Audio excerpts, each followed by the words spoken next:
Hello everyone, welcome back. कैसे हैं आप लोग? आशा करते हैं आप लोग बहुत अच्छे होंगे। डियर स्टूडेंट्स, आप सभी लोगों के ऑड सेमेस्टर के एग्जाम 25 जनवरी से स्टार्ट हो रहे हैं, जिसके लिए आपके पास बहुत ही कम समय बचा हुआ है। इस कम समय में आप सभी लोग अपनी बेहतर प्रिपरेशन कैसे करें, इसके लिए मैं आप सभी लोगों को 7 प्रो टिप्स आज के इस वीडियो के माध्यम से प्रोवाइड कराने वाला हूं।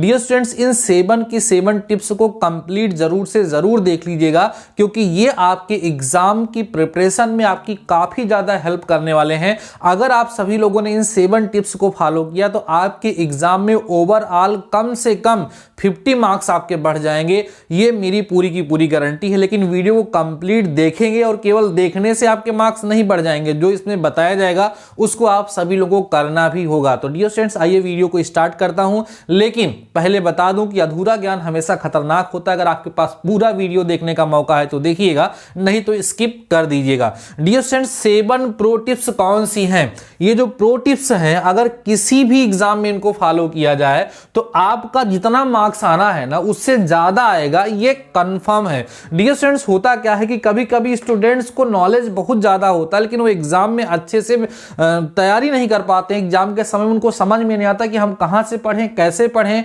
और किस तरीके से पढ़ें जिससे हमें बेहतर अंक प्राप्त हो सके। तो वो सारी बातें यहां पर मैं आपको डिटेल में समझाने वाला हूं। डियर स्टूडेंट्स, सबसे पहली टिप्स जो है वो है सेट योर गोल। सबसे पहले अपने लक्ष्य को निर्धारित कर लीजिए। अभी आज ही इस वीडियो को देखने के बाद जो जो बातें मैं बताया रहूंगा उनको समझ करके अपनी एक कॉपी में लिख लीजिएगा, तब फॉलो करना स्टार्ट करिएगा। सेट योर गोल, अपने लक्ष्य को निर्धारित करिए कि अगर आप फर्स्ट सेमेस्टर के स्टूडेंट हैं तो मैथमेटिक्स में मुझे 45 प्लस मार्क्स ऑब्टेन करना है, या ओवरऑल मेरा 80% से कम मार्क्स नहीं आना चाहिए। सबसे पहले आपका जो लक्ष्य है वो निर्धारित करिए कि आप कितना मार्क्स पाना चाहते हैं। अब जरा ये भी ध्यान रखो कि लक्ष्य जो है वो आपकी पहुंच में होना चाहिए। आपकी पहुंच में होना चाहिए कि क्या मतलब, जैसे अगर आप सभी लोगों ने अभी तक कोई पढ़ाई नहीं करी है, कुछ पढ़ाई नहीं, तो आपका लक्ष्य क्या होना चाहिए कि हम कैसे पास हो जाएं, ये आपका लक्ष्य बनना चाहिए।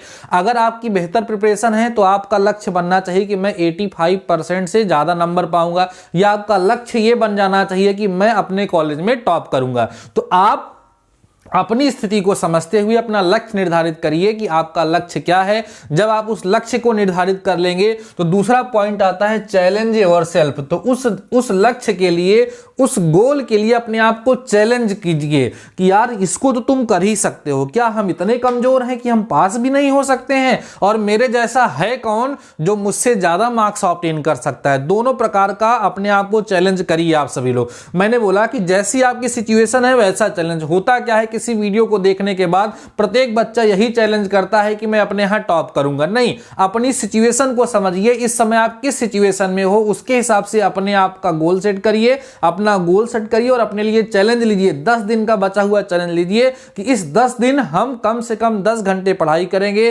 6 ही घंटे सोएंगे, 5 ही घंटे सोएंगे, लेकिन अपने लक्ष्य को हम प्राप्त करेंगे। उसके लिए खुद को चैलेंज करते हैं, और मैं ये चैलेंज खुद से कर रहा हूं और खुद ही एक्सेप्ट कर रहा हूं, और मुझे खुद को ही हराना है। ऐसा चैलेंज कर करके तब अपनी पढ़ाई को आप सभी लोग बूस्ट करेंगे और आगे की तरफ बढ़ेंगे। इतना करने के बाद फिर आप लिखेंगे आइडेंटिफाई द स्कोरिंग टॉपिक्स। अगला मैंने लिखा आइडेंटिफाई द स्कोरिंग टॉपिक्स। सबसे पहले आप सभी लोगों को उन टॉपिक्स को आइडेंटिफाई कर लेना है जिससे आपके एग्जाम में ज्यादातर नंबर आते हैं। मैं हमेशा से ये बोलता रहता हूं कि प्रिपरेशन 2 तरीके से होती है।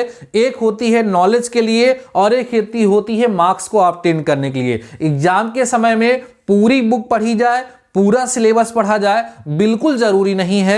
आपको आइडेंटिफाई करना है, आपको चिन्हित करना है कि ऐसे कौन कौन से टॉपिक हैं जहां से एग्जाम में हर वर्ष प्रश्न जरूर से जरूर पूछे जाते हैं। अब आप इसको जान कैसे पाएंगे?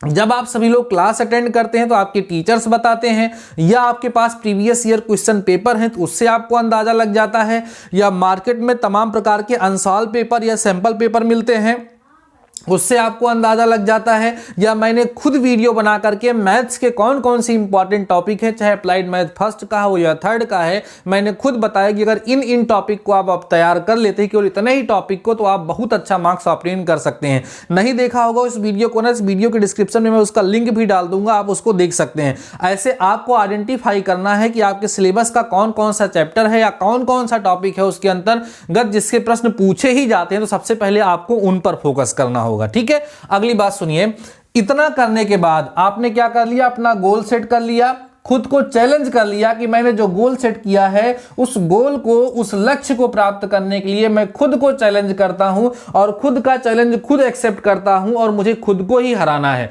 समझ में आ रही है बातें? चलिए, फिर आइडेंटिफाई कर लिए कि हमें पढ़ना क्या क्या है। अब यहां पे लिखा मैंने start with the preparation schedule. ऐसे नहीं कि कोई शेड्यूल ही नहीं आपके पास, पढ़ना कौन सा चैप्टर है, कब क्या पढ़ना है, ऐसा नहीं। एक टाइम टेबल बनाइए 10 दिन का कि इस 10 दिन हम 12 घंटे लगातार प्रोडक्टिव रहेंगे, 12 घंटे लगातार पढ़ेंगे, जिसमें से 3 घंटे हम मैथ पढ़ेंगे, 2 घंटे केमिस्ट्री पढ़ेंगे, 1 घंटे फिजिक्स पढ़ेंगे।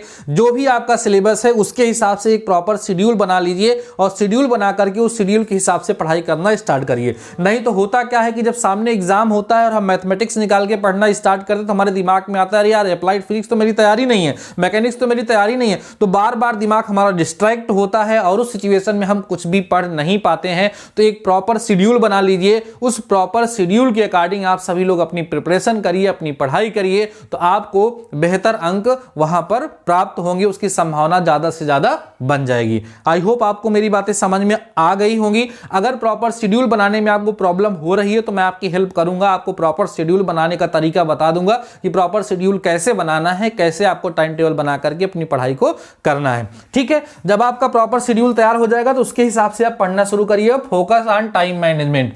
इसका क्या मतलब है सर? जैसे आपने टाइम बनाया कि सुबह 7 to 10 हमें ये सब्जेक्ट पढ़ना है, तो क्या होता है कि नॉर्मली हम पहले ही दिन से अपने टाइम टेबल को ब्रेक करना स्टार्ट कर देते हैं, क्योंकि टाइम टेबल को फॉलो करना इतना आसान काम नहीं होता। और मैंने ही शुरू में बताया आप सभी लोगों को कि अगर इन चीजों को सुनने से आपके मार्क्स नहीं बढ़ने वाले, इनको करने से आपके मार्क्स बढ़ने वाले। इतना अगर आप करेंगे तब आपके मार्क्स बढ़ेंगे, आप बेहतर अंक वहां पर। तो टाइम का विशेष ध्यान देना है। जो टाइम आपने खुद से चैलेंज किया कि ये टाइम हम सभी लोग अपने लिए लगाएंगे, तो उस टाइम को आपको लगाना है। उतने टाइम तक आपको उस सब्जेक्ट को देना, जो टाइम टेबल बनाएंगे उस टाइम टेबल को स्ट्रिक्टली आप सभी लोगों को फॉलो करना है। अगला है practice sample paper. Most important dear student, सबसे ज्यादा इंपॉर्टेंट यही है। रामबाण तरीका होता है किसी भी एग्जाम में मैक्सिमम मार्क्स ऑब्टेन करने का या उसको जो है उसमें टॉप करने का।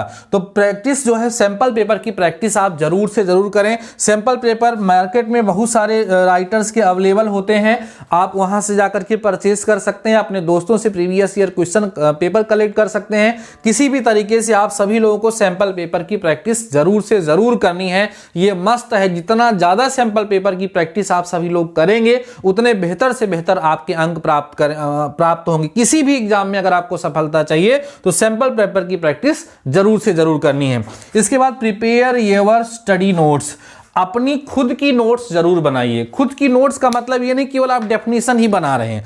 नोट्स का मतलब ये है कि जैसे आप सभी लोगों ने सैंपल पेपर सॉल्व करना स्टार्ट किया, पिछले 2 साल का सैंपल पेपर सॉल्व किया और आपने देखा रही ये टॉपिक तो बार बार पूछा जा रहा है, तो इस टॉपिक को हमें नोट्स में लिख करके और इसको अच्छे से हमें प्रिपेयर कर लेना चाहिए, क्योंकि अगर यही एग्जाम में आ गया तो हम बेहतर तरीके से हम लिख सकते। कभी कभी ऐसा होता है कि शाम के टाइम हम किसी टॉपिक को पढ़ते रहते हैं और हमें लगता है कि टॉपिक इंपॉर्टेंट है, कल एग्जाम में आ सकता है, लेकिन हम लापरवाही करते उसको केवल पढ़ लेते हैं, उसको लिखते नहीं है।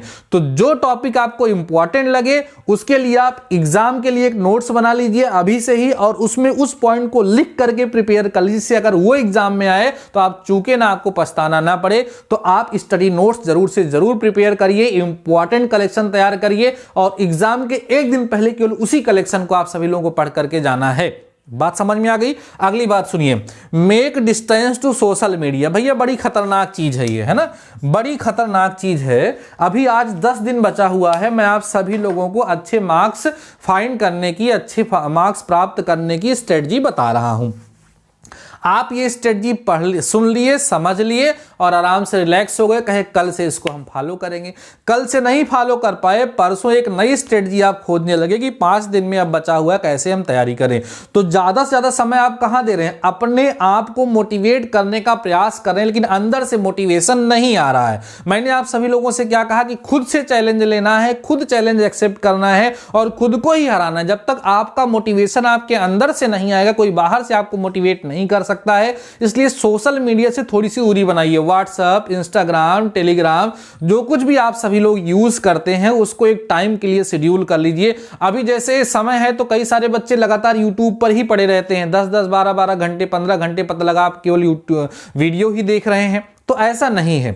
आप सेल्फ स्टडी के लिए भी टाइम निकालिए। आप वीडियो देखने के लिए 4 घंटे, मान लीजिए आप लगातार वीडियो देखना चाहते हैं, 4 घंटे क्लास लेना चाहते हैं, उसके लिए एक फिक्स टाइम बना लीजिए। उस टाइम पर आप वीडियोस देख लीजिएगा। उस टाइम पर आप किसी एक टीचर की, सबकी नहीं, बार बार उनके वीडियो देख रहे हैं, उनका वीडियो देख रहे हैं, वो कह रहे हैं ऐसा कर लो, वो कह रहे हैं ऐसा कर लो, तो सोशल मीडिया से थोड़ी सी दूरी से बनाने की जरूरत है। सेल्फ स्टडी पर भी टाइम देने की जरूरत है। सेल्फ स्टडी पर अगर टाइम नहीं देंगे तो आपके मार्क्स वैसे भी खराब हो जाएंगे। ठीक है, खुद से अगर आप इतना काम करते हैं तो आपको खुद बेहतर तरीके से प्रिपरेशन खुद ही करा देंगे आप सभी लोग, और आपका प्रिपरेशन बेस्ट हो जाएगी, इसमें किसी प्रकार का कोई डाउट नहीं है। इंपॉर्टेंट टॉपिक क्या है, इंपॉर्टेंट क्वेश्चन क्या है, इंपॉर्टेंट चैप्टर क्या है, इतना करने के बाद किसी और से आपको राय लेने की जरूरत नहीं पड़ेगी, आप खुद जान जाएंगे। और जो काम आप खुद से खुद के लिए करेंगे ना, वो सबसे ज्यादा बेस्ट होगा। आपका सबसे अच्छा शुभचिंतक केवल आप हैं, कोई और ज्यादा अच्छा आपके बारे में सोच नहीं सकता है। आई होप ये स्ट्रेटजी, ये जो 7 प्रो टिप्स मैंने आप सभी लोगों को प्रोवाइड कराया है,